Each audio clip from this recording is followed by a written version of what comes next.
ওই যুবক ডাক দিয়ে বলে, রহমতের নবী,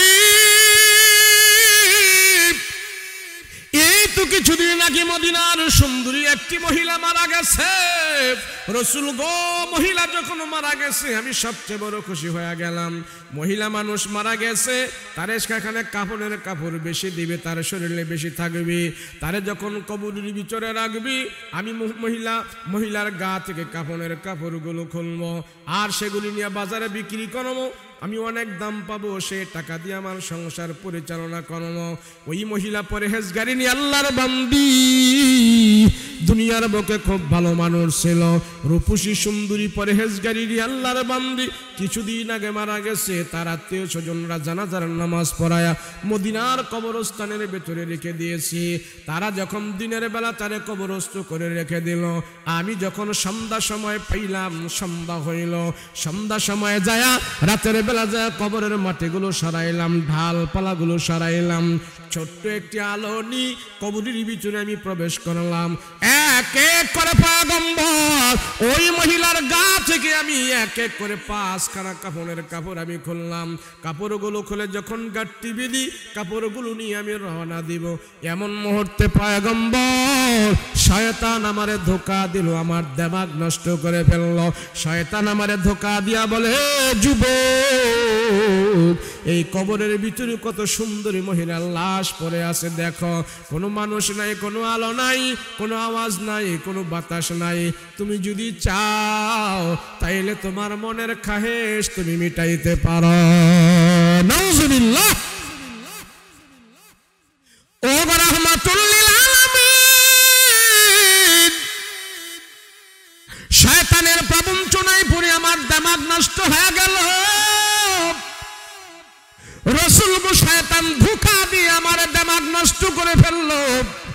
পয়গম্বর শয়তানের ধোঁকা আমি বুঝি নাই, শয়তানের ধোঁকায় পড়ে পয়গম্বর আমার মনের চাহিদা আমি কবরের ভিতরে মিটাইলাম। চাহিদা মিটানোর পরে কাপড়গুলো নিয়ে যখন আমি চলে আসবো, এমন মুহূর্তে ওই মৃত্যু মহিলার জবান থেকে আওয়াজ বের হয়ে গেছে। আমার ডাক দেয়া বলে, রে যুবক, কেন তুমি এমন করলা আমাকে, কেন তুমি নাপাক করে দিলা? এই অবস্থায় আল্লাহর আদালতে আমি কেমনে হাজির হব? আমি হাসরের ময়দানে নাপাক শরীর নিয়ে আমি আল্লাহর দরবারে কেমনে হাজির হব? দুনিয়াতে কোনো মানুষ আমার ইজ্জত নষ্ট করতে পারে নাই, দুনিয়াতে কেউ আমাকে ক্ষতি করতে পারে নাই, আর তুমি আমাকে এখানে দুর্বল পায়া আমারে কেন তুমি এমন করে দিলা? আল্লাহর আদালতে কি জবাব দিবা? কি জবাব দিবি? রসুল গো, মৃত মহিলা যখন কবর থেকে আওয়াজ বের করলাম, জবান থেকে আওয়াজ বের হইল, পয়গম্বর আমার কলিজায় পানি নাই। ও রহমতের নবী, আমি ভয় পেয়ে গেছি। হায় রে, আমি কি করলাম? এত বড় পাপী আমি, এত বড় জিনাকার। রব্বুল আলামিন, আমি কবরের ভিতরে যখন নাকি ভয় পাইতেছি, আমি কই যাব, কেমনে যাব, কি করব? রসুল গো, কোন রকম কবর থেকে উইঠা আমি দৌড়াইতে যাই, কিন্তু দৌড়াইতে পারি না। আমি হামাগুড়ি দিয়া রাস্তায় হাঁটতেছি আর এক জায়গায় পড়ে পড়ে কান্না করতেছি। হায় রে, আসমানের নিচে জমিনের উপরে মনে হয় আমার চাইতে বড় কোনো গুনাহগার নাই। আমার যে গুনাহ দেখি মৃত্যু মহিলা পর্যন্ত আমাকে ঘৃণা করেছে। ও পয়গম্বর, আপনার ওমর আমাকে আপনার কাছে নিয়ে আসছে। রসুল গো, আপনি যদি আমার জন্য একটু দোয়া করেন, তাইলে মনে হয় আল্লাহ তাআলা আপনার দোয়ার বরকতে আল্লাহ তাআলা আমারে ক্ষমা করে দিতে পারে। রসুল, আমার জন্য একটু দোয়া করেন। আল্লামা শায়েখ কারি আবুল্লাহ সামরকান্দি রাহমাতুল্লাহি আলাইহি তার কিতাবের ভিতরে লেখে, আল্লাহর নবী যখন নাকি এই যুবকের এই কথা শুনলো, পয়গম্বর বসা ছিলেন, নবীজি ভয়ে লাফ দিয়ে দাঁড়ায় গেছে। আল্লাহর নবী একবারে আচমকা হয়ে গেছে, থরথর করে কাঁপতেছেন।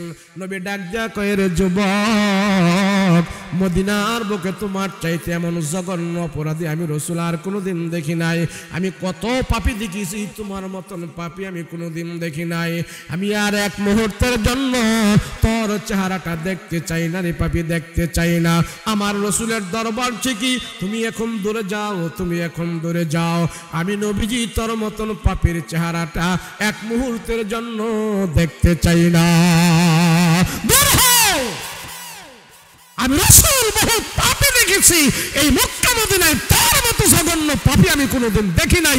আমার রাসূলের দরবারে আর এক মুহূর্ত থাকার তার কোনো সুযোগ নাই। দূর হও। আল্লাহর নবী তারা ধমকায় তারাই দিল, ধমকায় তারাই দিল, দূর হ, দূর হ। রহমাতুল লিল আলামিন তারা বিদায় করে দিয়েছে, দূর হ, দূর হ। এ পাপিষ্ঠ, আমার কাছে তোর জায়গা নাই। ওই জিনাকার যুবক মনে মনে ভাবতেছে, হায় রে, আমার নবী যদি আমার প্রতি এখন বদদুয়া শুরু করে, তাইলে তো আল্লাহ আমার এখন গজবের মধ্যে ফালাইয়া দিবে। না না, নবীর দরবারে আর থাকা যায় না, থাকা যায় না। ওই যুবক আমার নবীর দরবার থেকে একটা দৌড় দিছে, দৌড়া দৌড়া বাড়িতে যায় নাই, দোকানপাট মার্কেটে যায় নাই, সোজা পাহাড়ের উপরে চলে গেছে। সেখানে যে কান্নাকাটি করতেছে, ওই পাহাড়ের উপরে ওইটা, সেখানে খাওয়া নাই, দাওয়া নাই, ঘুম নাই, নিদ্রা নাই, আরাম নাই, আয়াস নাই, গোসল নাই, শুধু কান্দে, শুধু কান্দে, শুধু কান্দে। আর আল্লাহর দিকে হাত উঠায় বড় বড় চিৎকার করে বলে, মালিক, আমার পাপের কারণে তোমার নবী পর্যন্ত আমার বিদায় করে দিছে, আমার যাওয়ার আর জায়গা নাই। কই যাব গো খোদা, আমি কোথায় যাব? যাওয়ার তো আমার কোনো জায়গা নাই। আল্লাহ, তুমি যদি আমারে ফিরাইয়া দাও, আমার জাহান্নাম ছাড়া কোনো উপায় নাই। কিন্তু তোমার কাছে আমি খাটি দিলি, তওবা করিতেছি, তুমি যদি আমারে ক্ষমা করে দাও, জীবনে আর কোনোদিন আমার দ্বারা এমন কাজ হবে না। এইভাবে বিনাইয়া বিনাইয়া করিয়া ওই জিনাকার যুবক আল্লাহর দরবারে কান্নাকাটি করেছে। এক নয়, দুই নয়, তিন নয়, এক সপ্তাহ নয়, 2 সপ্তাহ নয়, গোটা 40 দিন এইভাবে আল্লাহর দরবারে পরে পরে কান্না করেছে।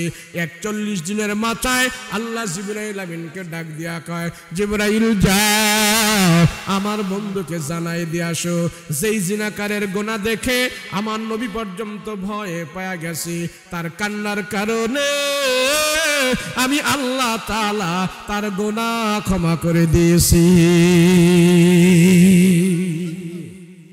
अल्लाह दिल देह जू तेरे इश्क के गर हो, दाए में रहमत के तेरे उस पे नजर हो। अल्लाह दिल देह जू तेरे इश्क के गर हो, दाए में रहमत के तेरे उस पे नजर हो। दिल देह के तेरे इश्क में हाल हो उसका, दिल देह के तेरे इश्क में हाल हो उसका। महशर का अगर शुरू हो तू बिना खबर हो, महशर का अगर शुरू हो तो बिना खबर हो। मादर दो जगह गैर खुदा यार नदारे, जुजियाद खुदा ही चदे गुरकार नदारे। मायूस नहीं अहल ज़ोंबी अपने खुदा से, तकदीर बदल जाती ही मुझ तरक दुआ से, तकदीर बदल जाती ही मुझ तरक दुआ से। नारे तकबीर, माया दया बेशी का, জোরে বলতে হবে কার? এ মানুষ তোমারে যে বানাইলো আল্লাহরে তুমি চিনো না, মায়া তোমার আল্লাহ বেশি করে তুমি আল্লাহরে চিনো না। তুমি নেতা চিনলা, মা চিনলা, বাবা চিনলা, আলো অন্ধকার চিনলা, তুমি কিন্তু আল্লাহরে চিনলা না। আল্লাহ ডাক দেয়া কয়, বান্দা তোর জন্য আমার সবচেয়ে বেশি মায়া। আল্লাহ বলে তোর জন্য বান্দারে সবচেয়ে বেশি দয়া। এবার জিবরাইল আমিন আল্লাহর পক্ষ থেকে পয়গম্বরের কাছে চলে আসছে সংবাদ দেওয়ার জন্য। পয়গম্বর, আপনার উম্মতের ভিতরে যত পাপিষ্ঠ হবে, যত গুনাহগার হবে, তারা যদি খাঁটি দিলে আল্লাহর দরবারে আত্মসমর্পণ করে, তওবা করে, আপনার উম্মতের কারণে, আপনার কারণে আল্লাহ আপনার বড় পাপিষ্ঠ গুনাহগারকেও ক্ষমা দান করে দিবি। জিবরাইল আমিন এসে আমার রাসূলের কাছে সালাম দিলেন, আসসালাতু ওয়াসসালামু আলাইকা ইয়া রাসূলুল্লাহ। রাসূল গো, এই তো কিছুদিন আগে আপনার দরবারে একটা জিনাকার পাপিষ্ঠ ছিল, নবীজি গো তার খবর আপনার কাছে আসেনি? নবী বলেন, ওই জিনাকার পাপিষ্টের খবর আমার কাছে নাই, আমি নবী তারে তাড়াইয়া দিছি, আমার দরকার নাই, তারে আমি তাড়াইয়া দিছি। সেদিন জিবরাইল আমিন আমার পয়গম্বরকে সেদিন 3টা প্রশ্ন করেছিলেন, ইয়া রাসূলুল্লাহ, কেন আপনি তারে তাড়াইয়া দিছেন, কেন, কারণ কি? রাসূল গো, আপনাকে আমি 1 নম্বর প্রশ্ন করতে চাই, আপনার উম্মতের হায়াত মওতের মালিক আপনি না আল্লাহ? রাসূল বলেন, না না, হায়াত মওতের মালিক আমি না, মালিক হলেন আল্লাহ। জিবরাইল আমিন আমার নবীকে 2 নম্বর প্রশ্ন করলেন, রাসূল গো, আপনার উম্মতের রিজিকের মালিক আপনি না আল্লাহ? রাসূল বলেন, না না, উম্মতের রিজিকের মালিক আমি না, মালিক হলেন আল্লাহ। জিবরাইল আমিন আমার নবীকে 3 নম্বর প্রশ্ন করলেন, রাসূল গো, আপনার উম্মতের গুনাহ খাতা ক্ষমা করার মালিক আপনি না আল্লাহ? জিবরাইল আমিন কয়, এই কথা বলার পর আমার নবী বলেন, না, আমার উম্মতের গুনাহ খাতা ক্ষমা করার মালিক আমি না, মালিক হলেন আল্লাহ। মালিক কে? জিবরাইল আমিন ডাক দিয়া বলে, রহমতের নবী, এই তো কিছুদিন আগে যে জিনাকার যুবক আপনার দরবারে আসছে, রাসূল গো তারে আপনি তাড়াইয়া দিছেন, আপনার মালিক তারে তাড়া দেয় নাই, আল্লাহ তাড়া দেয় নাই, আপনার আল্লাহ জানাই দিয়েছে আপনার উম্মতের ভিতরে যত বড় গুনাহগার হবে আল্লাহর দরবারে যদি খাটে দিলে তওবা করতে পারি। রাসূল গো, আপনার উম্মতের কারণে আল্লাহ পাক আপনার দিকে তাকাইয়া, আল্লাহর রহমতের দিকে আল্লাহ তাকাইয়া, সবচেয়ে বড় পাপিষ্ঠ যদি হয় আল্লাহর দরবারে একনিষ্ঠ চিত্তে যদি সে তওবা করে আর ক্ষমা চায়, আল্লাহ তার যত বড় গুনাহ হয় না কেন আল্লাহ তার গুনাহ ক্ষমা দান করে দিবি। রাসূল আপনার সেই পাপিষ্ঠ যুবকের গুনাহ খাতা আল্লাহ ক্ষমা দান করে দিয়েছে। মায়া দয়া বেশি কার? জোরে বলতে হবে কার? এই আমার আর আপনার মতন যদি মেজাজ আল্লাহর হইতো, তাহলে আমরা এত অপরাধ করার পরে কি জমিনে টিকে থাকতে পারতাম? কথা বলেন, পারতাম? আরে পারতাম না। মানুষ এমন মানুষ, সে পশু পাখির চাইতে নিকৃষ্ট কাজ করে এই সমাজে। কথা বলেন ঠিক কিনা? সেই মানুষগুলো তো বুক ফুলিয়ে চলতেছে, সেই মানুষগুলো তো আল্লাহর দরবারে একদিন না একদিন হাজির হবে, তখন বোঝা যাবে সেই কোন অবস্থায় থাকবে। কথা বলেন ঠিক কিনা? আজকে আমরা সমস্ত গুনাহ থেকে মুক্ত। কথা বলুন ঠিক কিনা? কোন গুনাহ করছেন এখানে বসে? বলেন, এখানে বসে কোন গুনাহ করছেন? আমি এসেই সর্বপ্রথম দেখলাম যে কিছু লোক এখানে বসা আছে। আমি তখন বললাম অনেকের কাছে, আজকে যারা এখানে বসে আছে এরা হলেন অরিজিনাল শ্রোতা। কথা কোন ঠিক কিনা? অরিজিনাল শ্রোতা, অরিজিনাল ওয়াজ শ্রবণকারী যারা, আল্লাহর বিশেষ রহমত আল্লাহ যাদেরকে দান করছে, তারা আজকে এখানে এই খোলা আকাশের নিচে সব গুনাহ থেকে মুক্ত হয়ে বসে আছে। কথা বলুন ঠিক কিনা? কি নাচানাচি, কি ধুমধাম, আমার দল জিতছে, আমার দল জিতছে, আছে না? না, তার দল জিতছে। দলে তোরে কি দিছে? দলে কি দিছে? আমার দেশের কিছু 200 হাত লম্বা পতাকা বানাইছে। 500 হাত লম্বা? 200 হাত লম্বা পতাকা বানাইছে। তখন আমি কইলাম, আরে ফকিন্নির ফোলারা জাগল লাগে এত বড় পতাকা বানাইছো, তাদেরকে কয় টাকা দিছে? কথা কোন ঠিক কিনা? যেই জাতি খেলাধুলায় লিপ্ত হয়ে যায়, যেই জাতি গান বাদ্যে লিপ্ত হয়ে যায়, রাসূল বলেন তাদের সর্বপ্রথম তারা নিজেরাই দেখে যায়। মুসলমান আজ খেলাধুলায় লিপ্ত হয়ে গেছে, মুসলমান আজ গান বাদ্যে লিপ্ত হয়ে গেছে, মুসলমানের ছেলে মেয়েরা আজকে জিনায় লিপ্ত হয়ে গেছে। কথা বলেন ঠিক কিনা? জিনা করাটা যে পাপ, জিনা করাটা যে অপরাধ, এই সমাজের মানুষ এটাকে কোনো তোয়াক্কাই করে না, এটাকে ডন কেয়ার মনে করে। অথচ যেই জমিনে জিনা করা হয়, যেই জমিনে নাফরমানি করা হয়, সেই জমিন আল্লাহর কাছে বলে, আল্লাহ তুমি আমারে ফাটায়া দাও, ফাটল করে দাও, জিনাকারী এবং জিনাকারিনীরে আমার ফাটার ভিতরে ঢুকায়া দাও, আমি মাটি চাপ দিয়ে তার হাড্ডি মাংস গুঁড়া করে দিব, দেখি তার কত মর্দমি শক্তি আছে। আল্লাহ কয়, মাটি থাম থাম, আমার বান্দারে আমি সুযোগ দিয়েছি, সে যদি ভুল বুঝে, সে যদি আমার কাছে তওবা করে, আমি তার জিনার গুনাহও ক্ষমা দান করে দিব। বলেন এমন মহান মালিক পৃথিবীতে আর কে আছে? আল্লাহ ছাড়া কি আর কেউ আছে? বলেন আল্লাহ ছাড়া কি কেউ আছে? সে আমাদের হাকামুল হাকিমিন আল্লাহ ডাক দিয়া কয়, মানুষেরা শোনো, সর্বপ্রথম তোমরা আমাকে মানবা, আমার ইবাদত করবা, আমার পরে পৃথিবীতে তোমরা যারে মানবা, যারে ইবাদত করবা। আল্লাহ কয়, ওয়াকাদা রাব্বুকা আল্লা তা'বুদু ইল্লা ইয়াহু ওয়া বিল ওয়ালিদাইনি ইহসানা।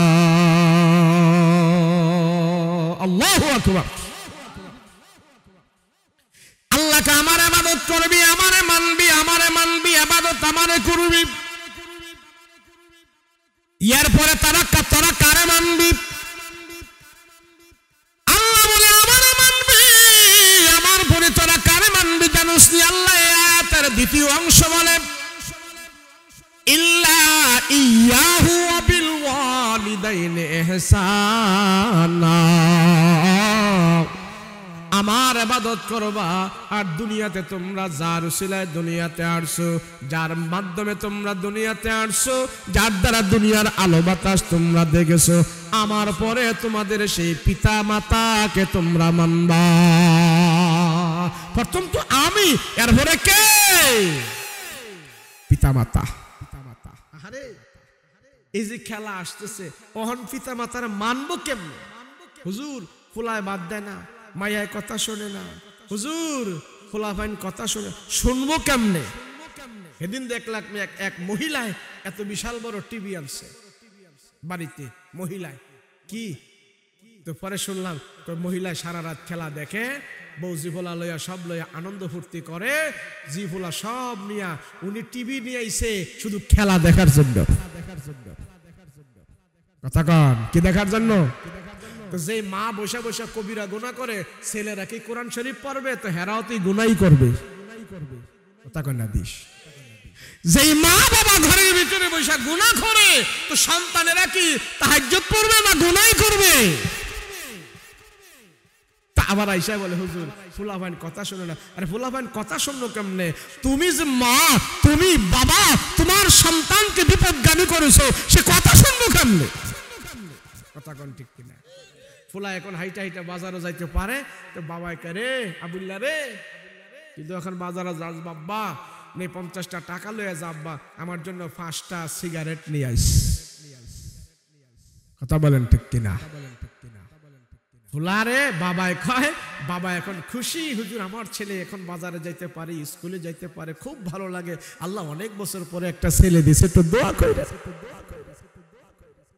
এখন সে যখন বাজারও যাইতে পারে, তো বাবা 50টা টাকা দিয়া কয়, আবুল রে আমার লেগে 5টা সিগারেট আনিস। এখন আবুলে তো প্রত্যেকদিন বাবার না সিগারেট খাওয়ায়, এখন আবুলে মনে মনে চিন্তা করে, আল্লাহ জন্মের পরে দেখতেছি আমার বাবা এই সিগারেট খায়, আল্লাহ কি ভিটামিন না এটার মধ্যে তুমি দিয়া রাখছো। কথা কোন ঠিক কিনা? যেই খাবার বাবায় খায় সেই খাবার সন্তানে খাইতে মনে চায় কিনা? কথা কোন চায় কিনা? এখন আবুল্লাহ তো বাবার জন্য ফাস্টা লইয়া একটা এইভাবে কমরের মধ্যে ব্ল্যাকমেল করে আর সাইডটাই না বাপেরে দেয়। তুই খাড়াসে এই সাইডটাই খায়। আর আবুল এখন চিন্তা করতেছে আব্বা এগুলা খুব সুন্দর মতো খায়, তো আমি কেমনে খাই? আমার সময় না ফোলাবেন তো কেউ খায় না, অনেকগুলা খায়, কি করি এখন? কই ধরাই? ভয় ভয় লাগে। এখন ফোলাই করছে কি পায়খানার ভিতরে যায় শীতকানি লাগাইয়া ওই সিগারেট পায়খানার ভিতরে টানতাছে। বাস্তব না অবাস্তব? বাস্তব। এই ছেলেটা যদি এখন সিগারেট খায় তো কিছুদিন পরে সে গাঞ্জা খাইতে কি কোনো সমস্যা হবে? যেটা গাঞ্জা খায় সেটা ফেন্সিডিল খায়, ডাইল খায়, মদ খায়, গু খায়, সব খাইতে পারবো। কথা কই না দিস?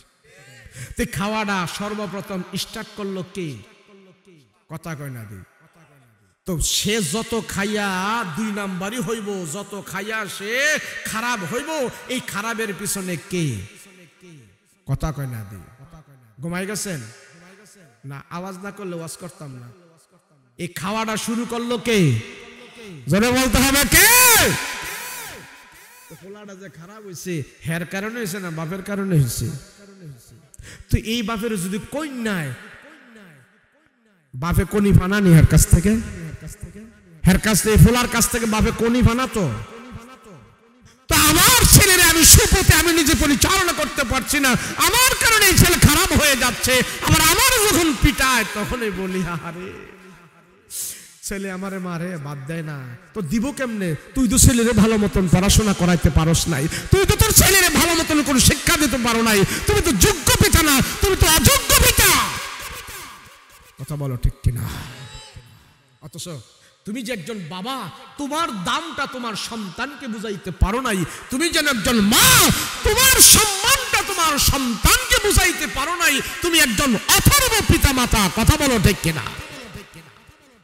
অথচ রাসূল পাক সাল্লাল্লাহু আলাইহি ওয়াসাল্লাম নবীজি তার মাকে এত দাম দিয়েছেন। নিজের মাকে তো পায় নাই বয়স্ক হয়ে, রাসূল তো প্রাপ্ত বয়স্ক হওয়ার পর মাকেও পায় নাই, বাবাকেও পায় নাই, দাদাকেও পায় নাই। রাসূল তো একা নিঃস্ব, মা বাবা কারোরই পায় নাই। কিন্তু যার দুধ পান করে বড় হয়েছেন রাহমাতুল লিল আলামিন, তার নাম হলেন হালিমাতুস সাদিয়া। কথা বলেন ঠিক কিনা? রাহমাতুল লিল আলামিন নবী আমার মায়ের মর্যাদা এমন ভাবে দিয়েছে, আমার নবীজি ভরা মজলিসে সাহাবায়ে কেরামদেরকে নিয়ে বসে আছে, কথাবার্তা বলতেছে। এমন মুহূর্তে সাহাবায়ে কেরাম দেখলেন একটা বৃদ্ধ মহিলা খটখট খটখট করে লাঠি ভর করে করে নবীজির দিকে আগা আগা আসতেছে। সাহাবীরা দেখলো বৃদ্ধ একজন মহিলা দূর থেকে লাঠি ভর করে করে করে নবীজির দিকে আসতেছে। নবীজিও তারে দেখলেন। আল্লাহর নবী রাহমাতুল্লাহ নবী আমার ওই বৃদ্ধ মহিলাকে দেখার পর সব সাহাবীদেরকে এখানে নবীজি রাইখা বড়া মজলিস থেকে নবীজি হাঁটি হাঁটি পা পা করে দৌড়ায় দৌড়ায় ওই বৃদ্ধ মহিলাকে যায় আমজা দিয়া ধরে ধরে পয়গম্বর ওই মজলিসের ভিতরে নিয়ে আসলেন। বৃদ্ধ মহিলাকে দাঁড় করায়া রাহমাতুল লিল আলামিন নবীজির চাদর মুবারক গা থেকে খুলিয়া ওই মহিলার জন্য ছড়ায়া দিয়েছে। আর বৃদ্ধ মহিলাকে নবীজি আমজা করে ওই চাদরের ভিতরে বসাইলেন। বসায় খুব বিনয়ের সহিত সম্মান দিতেছে, কথা বলতেছে। সব সাহাবায়ে কেরাম আশ্চর্য হয়ে গেল। সাহাবীরা ডাক দিয়া বলে, ও রহমতের নবী, কেন যেন আপনি এই মহিলাকে এত সম্মান দিতেছেন আমরা জানি না। রাসূল গো, এটা কি আপনার গায়ের চাদর দুনিয়ার কোনো কিছুর সমান নয়। আপনার গায়ের চাদরটা তামাম পৃথিবীর চাইতে সবচেয়ে বেশি দামি চাদর। আপনার গায়ের চাদরটা তামাম দুনিয়ার চাইতে আরো বেশি সবচেয়ে দামি। ওই দামি চাদরটা আপনি ওই মহিলার জন্য বিছায়া দিছেন, আর মহিলা আপনার চাদরের উপরে বসে ফেললো। এটা আমাদের থেকে কেমন জানি লাগে, আমরা তো চিনতে পারি না এটাকে। আমার নবী রাহমাতুল্লাহ আলাইহি ডাক দিয়া কয়, সাহাবীরা রে, আমার মাকে আমি পর্যাপ্ত পরিমাণ বয়স হওয়ার এই মহিলাকে তোমরা কেউ চেনো আবার কেউ চেনো না। তোমরা জানো না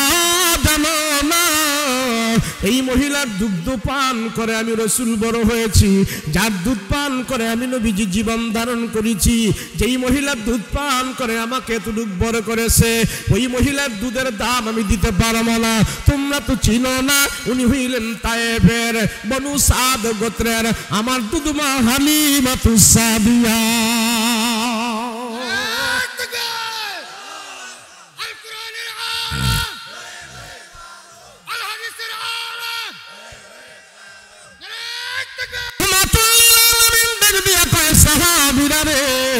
এই মহিলা মক্কা থেকে আমাকে যখন নাকি দুধ পান করানোর জন্য নিয়ে যায়, মহিলা তখন এত বেশি গরিব এত বেশি ধনী ছিল না। উনি হলেন আমার দুধমা হালিমাতুস সাদিয়া। আমি নবীজির বরকতে তার অনেক বরকত হয়েছে। তার ওই মহিলা গরিব মানুষ ছিলেন, আমার দুধমা হালিমাতুস সাদিয়া গরিব মানুষ ছিলেন, তার ছয় সম্পত্তি ছিল না, তার কোনো ধনাঢ্যবান কোনো কিছুই ছিল না, এত সম্পত্তির মালিকও ছিল না। কিন্তু আমার নবীকে দুধ পান করার বেলায় কোনো কৃপণতা করে নাই। আমাকে পেশি অনেক খুশি হয়ে গেছে।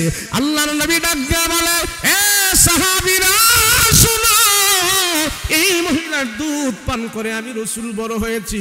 সে যদি আমার থেকে কোনোদিন দুধের দাম চায়, আমি রাসূল তার এক ফোঁটা দুধের দাম দিতে পারবো না। নবী ডাক দিয়া বলে, ও সাহাবীরা, আমি তার চাদরের উপরে বসাইলাম, এটা তো পর্যাপ্ত পরিমাণ সম্মান হয় নাই। আমার কাছে তো এমন কিছু নাই, তারে আমি দুনিয়াতে কি দিব? তার দুধ পান করে আমি নবীজি বড় হইলাম, তার আদর যত্ন পেয়ে আমি বড় হইলাম। সাহাবীরা, আমার একটা দুধ ভাই ছিল, এই মহিলা আমার দুধমা হালিমাতুস সাদিয়া এক স্তন থেকে আমার দুধ পাইকে দুধ পান করাইতো, আরেক স্তন থেকে আমাকে দুধ পান করাইতো। আমার দুধ ভাইটাকে আমি যে স্তন থেকে দুধ পান করাইতাম, ওখান থেকে তিনি দুধ পান করাইতো না। আমার জন্য হালিমাতুস সাদিয়ার একটা স্তন উনি বরাদ্দ করে রাখতো, সেখান থেকে আমি যেন দুধ পান করতে পারি।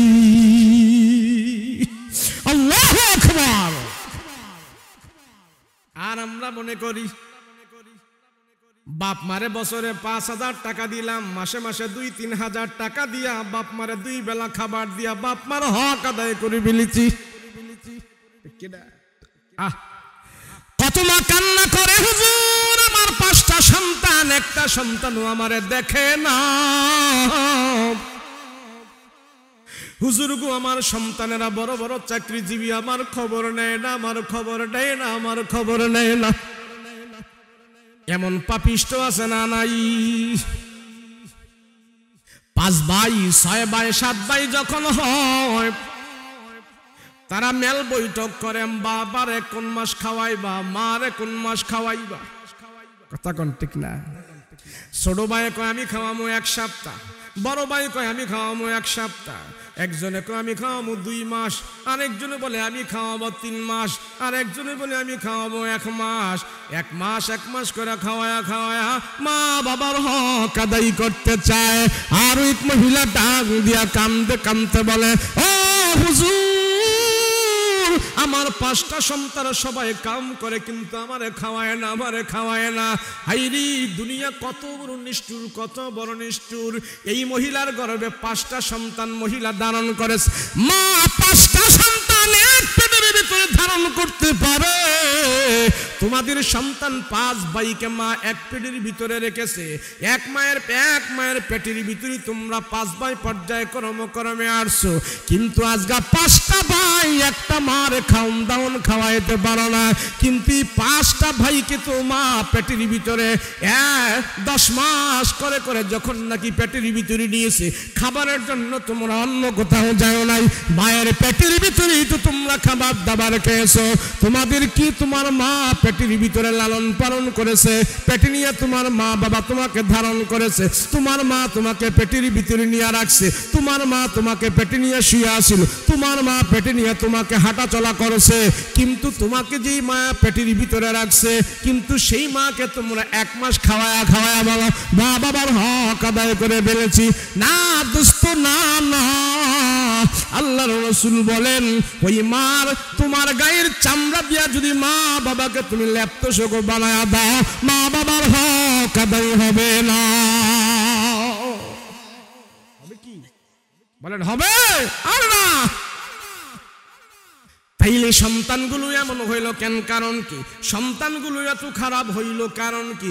কারণ হইল আমি অনেক জায়গায় বলি সন্তান এত খারাপ হওয়ার পিছনে সন্তানের দোষ নয়, এই সমাজের যুবকগুলো খারাপ হওয়ার পিছনে শুধু যুবকদেরই দোষ নয়, সেখানে মা বাবারও কিছু দোষ আছে।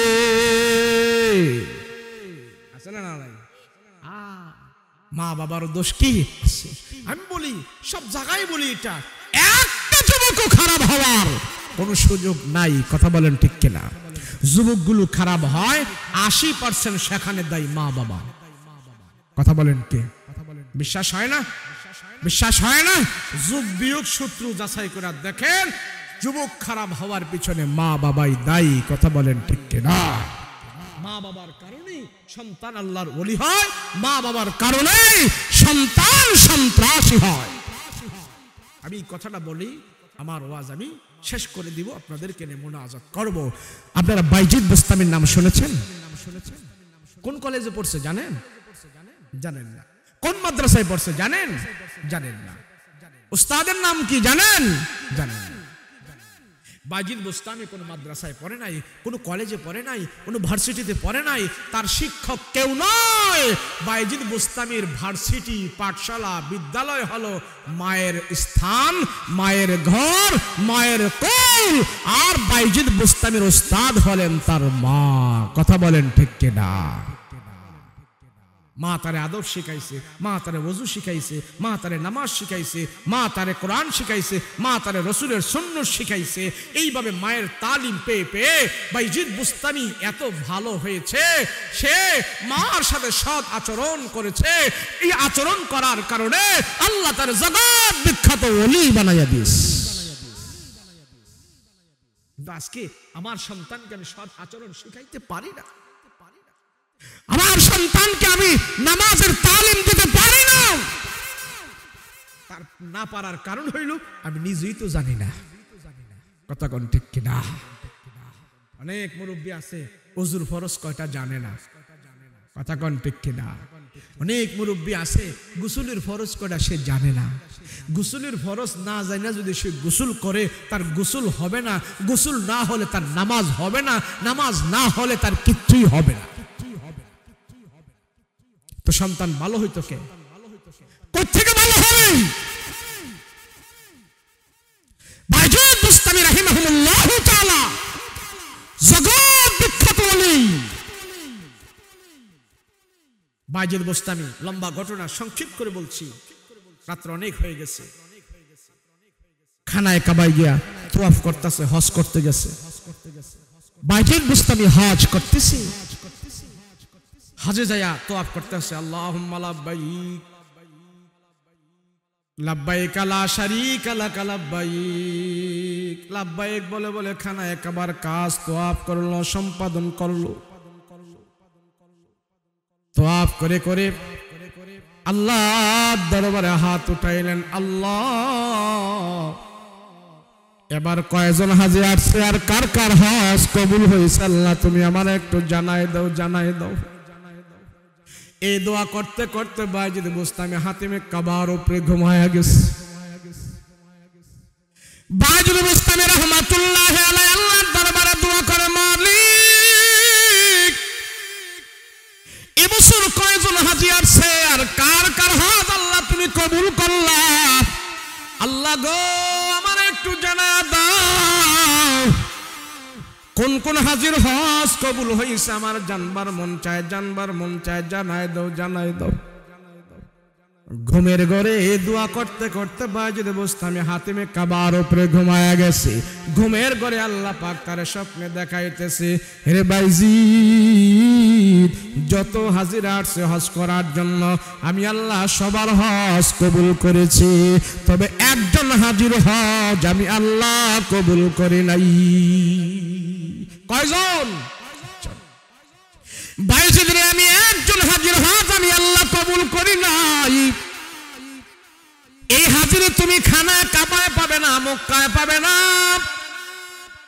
যার হজ আমি আল্লাহ কবুল করি নাই, ওই যা দেখো সাফা মারওয়া পাহাড়ে পরে পরে হাজিটা কান্না করতেছে, আমি তার হজ আমি আল্লাহ কবুল করি নাই। এবার বাজিদ বুস্তামি ঘুম থেকে ওইটা একটা দৌড় দিছে সাফা মারওয়া পাহাড়ের দিকে। সেখানে যায় ঘোরাঘুরি করতেছে আর খোঁজাখুঁজি করতেছে, কে রে তুই কেমন হাজিরে, তোর হজ আল্লাহ কবুল করে নাই, তুই কেমন হাজিরে, তোর হজ আল্লাহ কবুল করে নাই। ঘুরতে ঘুরতে যায়, খুঁজতে খুঁজতে যায় একজন হাজিরে পাইল, সে পাহাড়ের চূড়ার ভিতরে কান্নাকাটি করতেছে, হাউ মাউ করে চিল্লাচিল্লি করতেছে, কান্নাকাটি করতেছে। হাঁটি হাঁটি পা পা করে বাজিদ বুস্তামি তার কাছে যা দাঁড়াইলো, তার মাথার উপরে হাত রাখলো, ঘাড় ঘোরায়া, ওই হাজি ঘাড় ঘোরায়া দেখে জমানার সবচেয়ে বড় ওলি বাজিদ বুস্তামি তার পেছনে দাঁড়ায়া রইল। এবার ঘাড় ঘোরা যখন দেখলেন বাজিদ বুস্তামি তার পিছনে দাঁড়ানো, লোকটা ডাক দিয়ে বলে,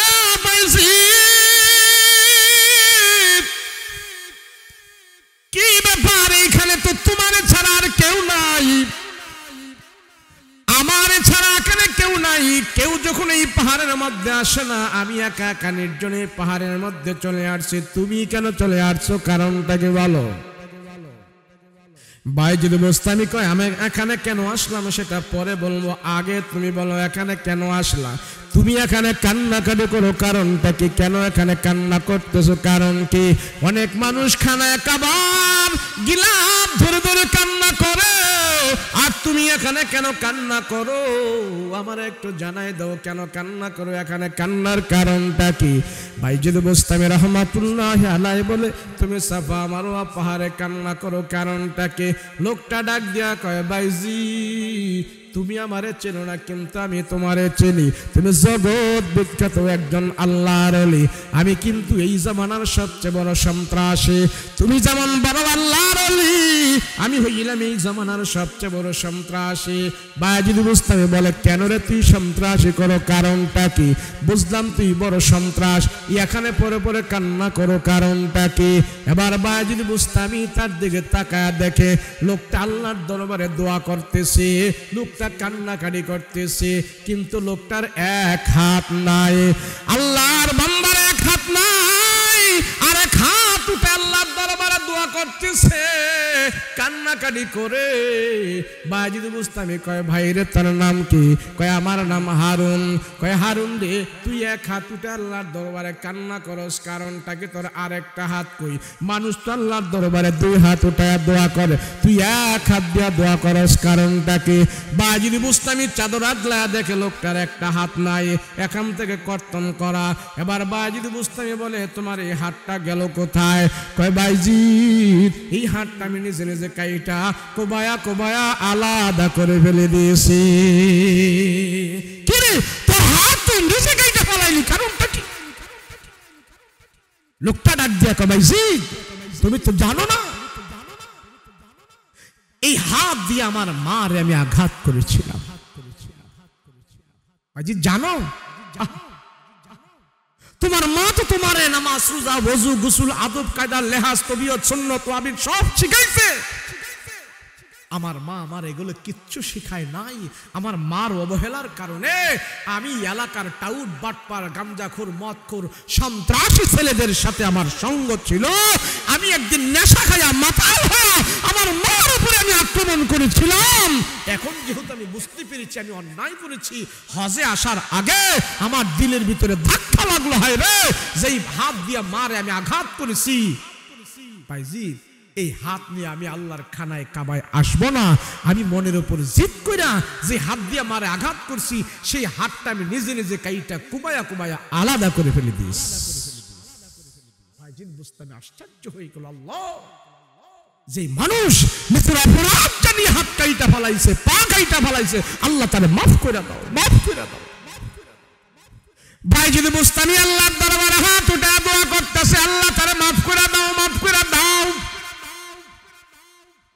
বাজিদ বুস্তামিকে আল্লাহ ইলহামের মাধ্যমে জানায় দিল, সাবধান সাবধান, এই বেয়াদবের জন্য তুমি আমার কাছে দোয়া চাইবা না, আমি আল্লাহ তারে ক্ষমা করব না, ক্ষমা করব না যতক্ষণ পর্যন্ত তার গর্ভধারিণী মা তারে ক্ষমা না করবে, আমি আল্লাহ তারে ক্ষমা করতে পারি না, আমি ক্ষমা করব না। বাজিদ বুস্তামি বলল, আল্লাহ মায়ের দাম এত বেশি,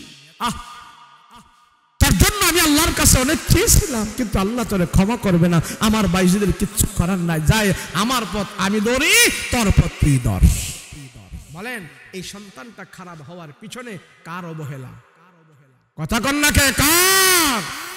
তাহলে মা যদি তারে ওযু গোসল নামাজ রোজা এগুলি শিখাইতো, এই সন্তান কি এত খারাপ হইতো? আল্লাহ দেখাই দিয়েছে মার কারণে একজন হলেন ওলি, আরেকজন মার কারণে সে হইল জামানার সবচেয়ে বড় সন্ত্রাসী। হজ করতে আসে, আমি আল্লাহ তার হজও কবুল করি নাই। কথা বলেন ঠিক কিনা? হজ মক্কায় গিয়া করা লাগবো, হজ তো ঘরেই আছে। কথা কোন ঠিক কিনা? রাসূল বলেন তোর মার চেহারার দিকে তাকা, বারবার তাকা, মায়ার নজরে তাকা, যতবার তাকাবি আল্লাহ ততবার তোরে হজের সওয়াব দান করে দিবেন।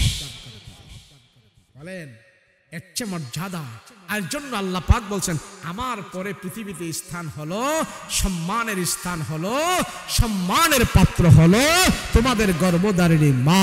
কথা বলেন ঠিক কিনা? যখন আমরা শুনতে পাই সন্তান তার মাকে মারে, সন্তান তার বাবাকে মারে, মা বাবারে বাইন্দা পিটাইয়া মা বাবা থেকে জোর করে সই কইরা বাবার সঞ্চয় সম্পত্তির মালিক তার সন্তানেরা হয়ে যায়। কত বড় দুঃখজনক কথা। এই ব্যাককলে জানে না কিছুদিন পরে যেন আমার সন্তানেরাও আমারে পিটাইয়া এই সম্পদ নিয়ে যাবে। কথা বলেন ঠিক কিনা? আমরা মা বাবার সাথে সদ্ব্যবহার করবো তো ইনশাআল্লাহ? কথা বলেন করবো তো ইনশাআল্লাহ? যেই মা বাবা আজকে সন্তান পেটে নিয়ে খেলা দেখো, সিনেমা দেখো, টিভি দেখো, নাচ গান আড্ডা মারতেছো, রং তামাশা আছো, তোমার সন্তান পেটের ভিতরে আসার পর এই রং তামাশার একদিন ওসুল উড়াইয়া দেব কিন্তু। কথা বলেন ঠিক কিনা? সন্তান পেটে যেই মহিলার আসে সেই মহিলা যদি কোরআন তেলাওয়াত করে, সূরা ইয়াসিন তেলাওয়াত করে, আল্লাহকে ভয় করে, নামাজ পড়ে, আল্লাহ পাক সেই সন্তানকে এই আমলগুলো আল্লাহ কুদরতিভাবে সন্তানের উপরে ঢেলে দিবে। আর সেই মায়ের সন্তান কি হয়ে যাবে? ভালো হয়ে যাবে। আল্লাহ পাক আমাদেরকে সন্তানদেরকে ভালো হয়ে চলার, সন্তানদেরকে সুপথে পরিচালনা করার তৌফিক দান করেন। সকলে বলুন আল্লাহুম্মা আমিন। আলহামদুলিল্লাহ। বাজান আসছি অনেক দূর থেকে, কালকে আবার চলে যাব সে পাবনায়।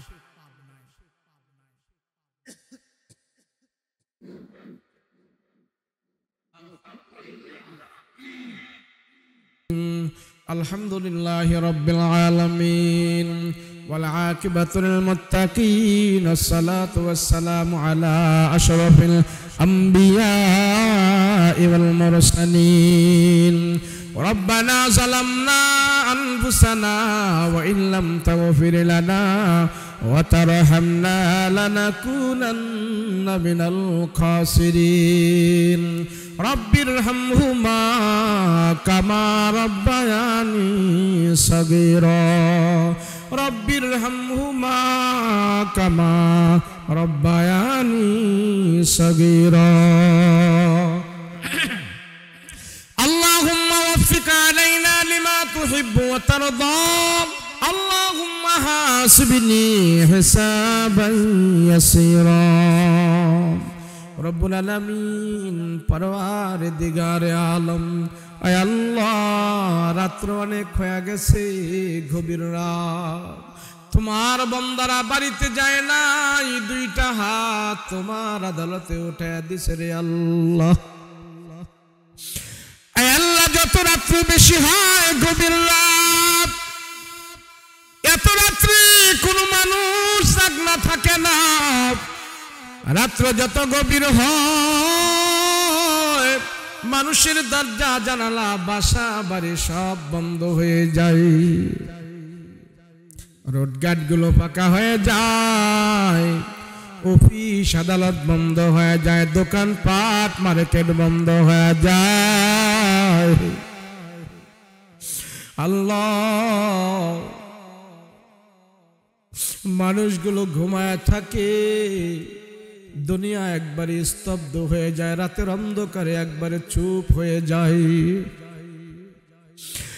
আয় আল্লাহ, পশু পাখিগুলো যার যার বাসায় চলে গেছে, সাপ বিচ্ছুগুলো গর্তের ভিতরে চলে গেছে। আয় আল্লাহ, আমরা গুনাহগারেরা এখনো বাড়িতে যাই নাই, বাড়িতে যাই নাই। ওরে মালিক, দুইটা হাত এতিম এবং কাঙ্গালের মতন তোমার আদালতে উঠে রাখছি। হে আল্লাহ, তুমি যদি আমাদেরকে মাফ না করো, কে আমাদের মাফ করবে? আয় আল্লাহ, তুমি যদি আমাদের ক্ষমা না করো, কে আমাদের ক্ষমা করবে? মালিক রে, গুনার দিকে যদি তাকাই, তোমার দরবারে হাত উঠাইতে লজ্জা হয়। গুনার দিকে তাকাইলে জাহান্নাম ছাড়া কোনো উপায় দেখি না। রে মালিক,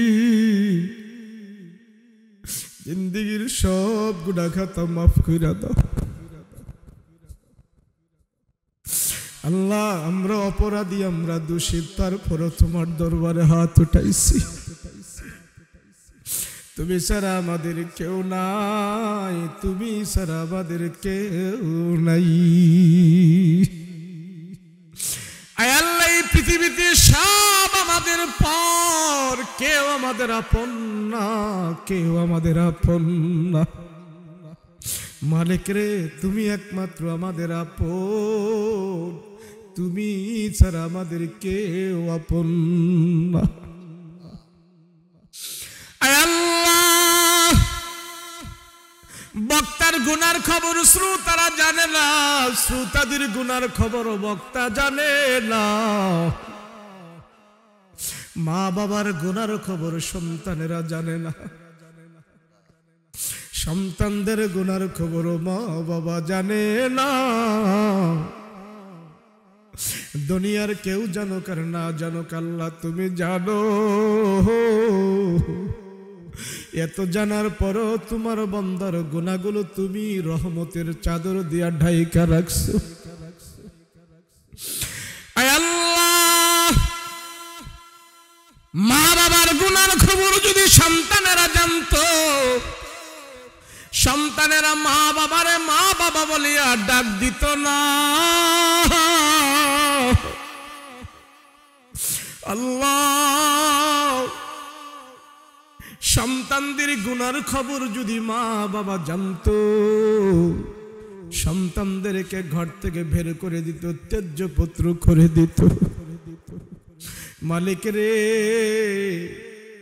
ইমামের গুনার খবর যদি মুক্তাদিরা জানতো, মুক্তাদিরা ইমামের পেছনে নামাজ পড়তো না। মুক্তাদিদের গুনার খবর যদি ইমাম জানতো, এই মুক্তাদিদেরকে মসজিদের ভিতরে ঢুকতে দিত না। আল্লাহ, দুনিয়ার কেউ জানুক আর না জানুক, তুমি জানো। এত জানার পরও তোমার বান্দাদের গুনাহগুলো তুমি গোপন করে রাখছো। আল্লাহ, হাসরের ময়দানে আমাদের গুনাহগুলো প্রকাশ করিও, প্রকাশ করিও। কোটি কোটি মানুষ সেখানে থাকবে, আমাদের গুনাহগুলো প্রকাশ করি। আল্লাহ, তুমি সেখানে আমাদেরকে লজ্জা দিও না। আয় আল্লাহ তাআলা, আমাদের কারো মা, কারো বাবা, কারো ভাই, কারো বোন, কারো আত্মীয় স্বজন, পাড়া প্রতিবেশী অন্ধকার কবরে পড়ে আছে রে খোদা। আল্লাহ, আমাদের মাও নাই, বাবাও নাই, তারা কবরে চলে গেছে। জানি না কোন অবস্থায় আছে কবরের ভিতরে, যদি কোনো দুঃখ কষ্ট আযাবের ভিতরে থেকে থাকে কেউ, আল্লাহ ওই মা বাবার কবরের আযাব তুমি বন্ধ করে দাও।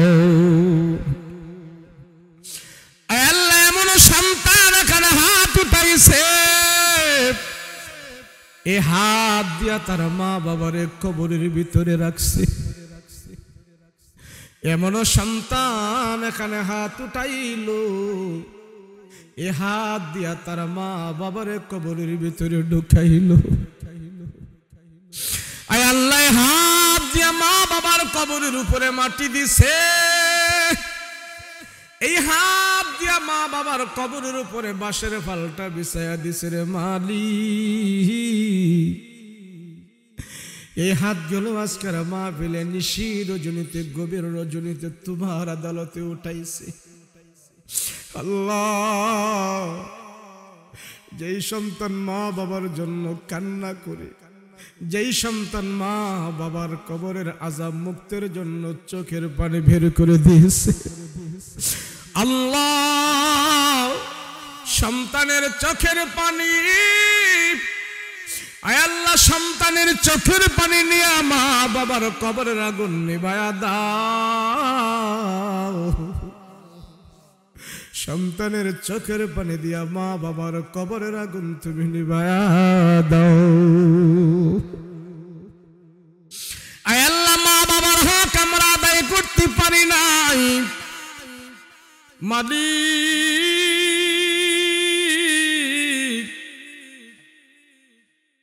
যে মা বাবার দ্বারা দুনিয়ার আলো বাতাস দেখেছি, সে মা বাবারে আমরা পর্যাপ্ত পরিমাণ খেদমত করতে পারি নাই রে খোদা। মা বাবারে আমরা পর্যাপ্ত পরিমাণ সুখ দিতে পারি নাই রে খোদা। মা বাবারে পর্যাপ্ত পরিমাণ আমরা খুশি করতে পারি নাই। আল্লাহ, সে মা বাবারে তুমি কবরে কষ্ট দিও না, কবরে কষ্ট দিও না, কবরে কষ্ট দিও না। মা বাবার কবরের ভিতরে তুমি জান্নাতের বাতি জ্বালায়া দাও। আয় আল্লাহ, যে মা বাবা ছোট কালে নিজে না খায় আমাদেরকে খাওয়াইছে, যেই মা বাবা নিজে কষ্ট করেছে কিন্তু সন্তানদেরকে কষ্ট দেয় নাই, ওরে মালিক, যেই মা বাবা ছোট কালে আমাদেরকে গোসল করায়া দিছে, পরিষ্কার করায়া দিছে, সেই মা বাবার মৃত্যুর পরে আমরা বিদায়ের গোসল করায়া দিছি।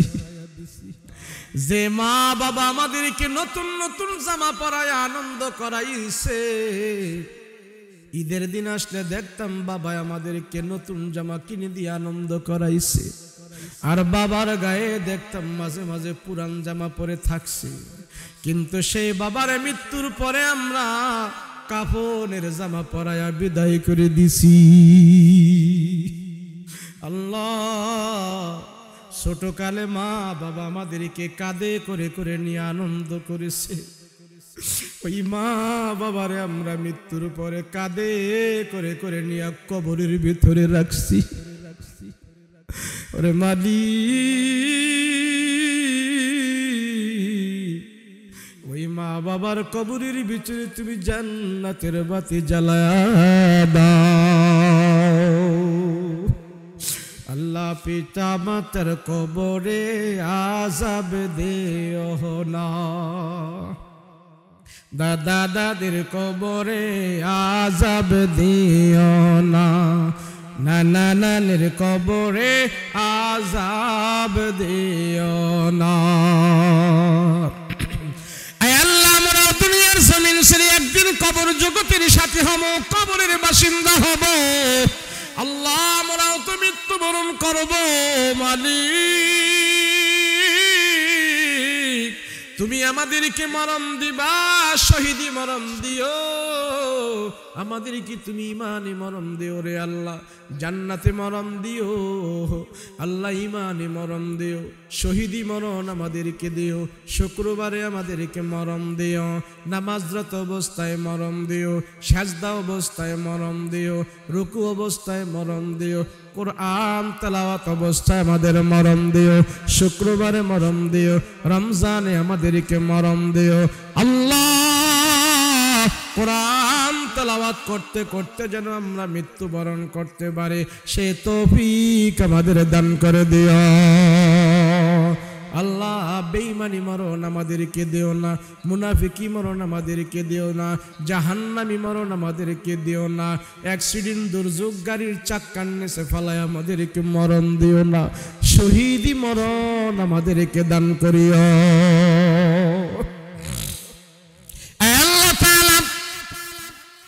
জীবনে একবার হলো তোমার রাসূলের রওজায় আমাদেরকে নিয়ে যাও, তোমার ঘরের বাইতুল্লাহর মেহমান আমাদেরকে বানায়া দাও। মালিক গো, তুমি যদি আমাদেরকে বাইতুল্লাহে না নিয়ে যাও, তোমার নবীর রওজায় যদি আমাদেরকে না নিয়ে যাও, তোমার নবীর নুরানি চেহারাটা ঘুমের ঘরে স্বপ্নে যোগে আমাদেরকে দেখায়া দাও। আয় আল্লাহ, স্বপ্নে যুগে যদি নবীজির চেহারাটা দেখতে পাই, জাহান্নামের আগুন আমাদের জন্য হারাম হয়ে যাবে। ওই নবীর স্বপ্নে যুগে তুমি আমাদেরকে দেখা দাও রে খোদা, দেখা দাও। আল্লাহ যতগুলো আবদার করলাম কবুল করো, এই মাহফিল তুমি কবুল করে নাও, এই মাহফিল তুমি কবুল করে নাও। যারা টাকা দিয়ে, শ্রম দিয়ে, বুদ্ধি দিয়ে, পরামর্শ দিয়ে আল্লাহ যে যেভাবে সহযোগিতা করেছে, প্রত্যেকের সহযোগিতা আল্লাহ তুমি কবুল মঞ্জুর করে নাও। আয় আল্লাহ, এই সমাজের ভিতরে কত মানুষ কবরের ভিতরে ঘুমায়া রইল, আল্লাহ জানি না তাদের কবরের ভিতরে কি অবস্থা। মালিক, আজকের মাহফিলের পক্ষ থেকে আমরা তাদের জন্য ক্ষমা চাই।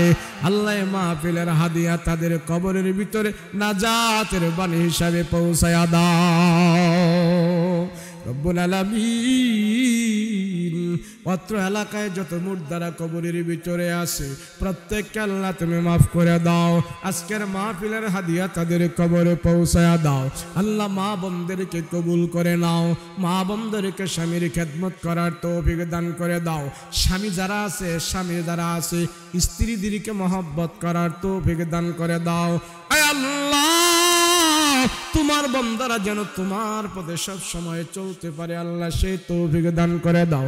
মালিক রে, যতগুলো আবদার করলাম তুমি কবুল মঞ্জুর করে নাও, যতগুলো আবদার করলাম তুমি কবুল মঞ্জুর করে নাও। আয় আল্লাহ, এই মাহফিল তুমি নাজাতের সাক্ষী বানায়া দাও। وصلى الله تعالى عليه وعلى آله وصحبه أجمعين. سبحان ربك رب العزة عما يصفون وسلام على المرسلين والحمد لله رب العالمين بحق لا إله إلا الله محمد رسول الله صلى الله عليه وسلم.